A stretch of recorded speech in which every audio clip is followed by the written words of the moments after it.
In a quiet village nestled at the foot of towering hills, lived a blacksmith named Harish.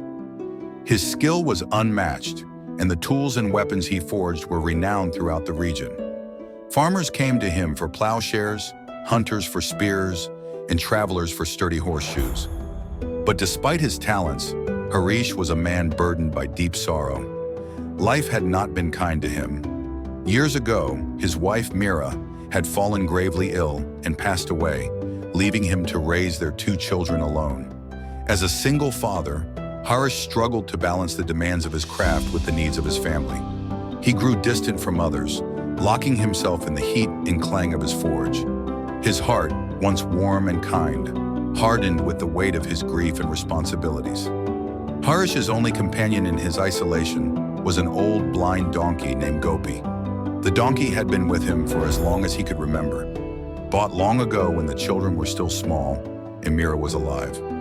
Gopi was slow and frail, his sight lost to age, and his once strong legs now wobbled with every step. Harish often took his frustrations out on the poor creature, cursing and berating him whenever Gopi stumbled or slowed on the rocky paths leading to the hills where they collected firewood. "Useless donkey," Harish would shout, striking the animal's side. "You're as blind as I am cursed." But Gopi never retaliated. He continued plodding along, even after the harshest of blows, trusting Harish to lead him up the hills and back again. One afternoon, after a particularly taxing day in the forge, Harish took Gopi up the hill once more to gather firewood. As usual, he muttered angrily, lashing out when the donkey stumbled over a rock. But something was different that day. As they reached the top of the hill, Harish sat down to rest, wiping the sweat from his brow. The valley below stretched out in a peaceful panorama, but Harish couldn't see it. His mind was clouded with anger and bitterness. "Why is life so cruel?" he mumbled under his breath. "Why must everything I love be taken from me?" His thoughts spiraled as he sat there, lost in his misery. The sound of Gopi chewing on dry grass was the only thing that broke the silence. Suddenly, a voice broke through Harish's gloomy reverie. "You seem troubled, my friend." Startled, Harish looked up to see an old man standing before him. The man's face was lined with deep wrinkles, his hair as white as snow, and his eyes glinted with a calm wisdom. He wore simple robes and carried a staff. His presence was serene, almost otherworldly. "Who are you?" Harish asked, his voice wary but curious. The old man smiled kindly. "Just a traveler passing through. I couldn't help but notice the weight you carry. What troubles your heart?" Harish, still suspicious, grumbled. "What does it matter to you? Life has not been kind to me. I've lost everything. My wife, my happiness. Now all I have left is this useless, blind donkey who can barely walk without stumbling." The old man glanced at Gopi, who stood quietly oblivious to the conversation. "Ah, the donkey," the old man said softly, his eyes twinkling. "Perhaps he is not as useless as you think.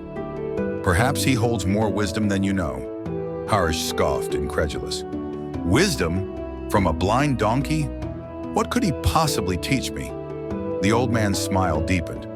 "Tell me, Harish, when you lead Gopi up this hill, does he stop every time he stumbles?" Harish furrowed his brow, unsure where this was going. "No, he doesn't. He keeps walking, even after he trips." "And when you strike him in anger, does he lash out?" Harish fell silent. The truth was, Gopi never reacted to the blows, no matter how harsh. The donkey simply kept moving forward, trusting Harish to guide him despite the mistreatment. The old man nodded, seeing the realization in Harish's eyes. "That, my friend, is Gopi's wisdom. He cannot see the path before him, yet he walks forward without fear. He stumbles but does not stop.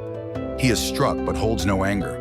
In his blindness, he trusts you to guide him, and in his patience, he teaches you to bear the hardships without bitterness." Harish felt a strange heaviness in his chest, a pang of guilt he hadn't expected. He had spent years cursing Gopi, blaming the donkey for his own frustrations, never realizing the quiet lessons the animal had been teaching him all along. "But what good does that do?" Harish asked, his voice softer now. "What difference does it make if I'm patient or kind when life keeps taking everything from me?" The old man sat beside Harish and gazed out over the valley. "Life is filled with loss, Harish. We all stumble, just like Gopi. But what defines us is how we respond to those stumbles. Do we let them make us bitter, or do we find the strength to keep moving forward with grace? Harish stared at the ground, the old man's words sinking in. For years, he had let his grief and anger rule his heart, pushing everyone away, even his own children. He had blamed the world for his suffering, never realizing that he had the power to change his perspective. The old man stood up, his movement slow but steady.